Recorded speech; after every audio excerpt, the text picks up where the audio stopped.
आइए देखते हैं कि फिल्मों में साउंड इफेक्ट्स कैसे लगाए जाते हैं। सबसे पहले आपने फिल्मों में हेलीकॉप्टर की आवाज तो जरूर सुनी होगी, जो कि फैन और बैलून की मदद से कुछ इस तरह से रिकॉर्ड की जाती है।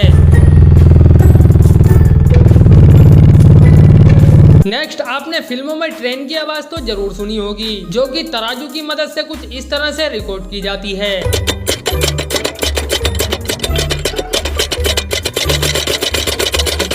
अब नंबर 1 को जानने से पहले आप लोग इस शॉट को एक लाइक करके चैनल को सब्सक्राइब कर दीजिए। दोस्तों आपने फिल्मों में पैरों से चलने की आवाज तो कई बार सुनी होगी, जो कि लकड़ी की चेयर से कुछ इस तरह से रिकॉर्ड की जाती है।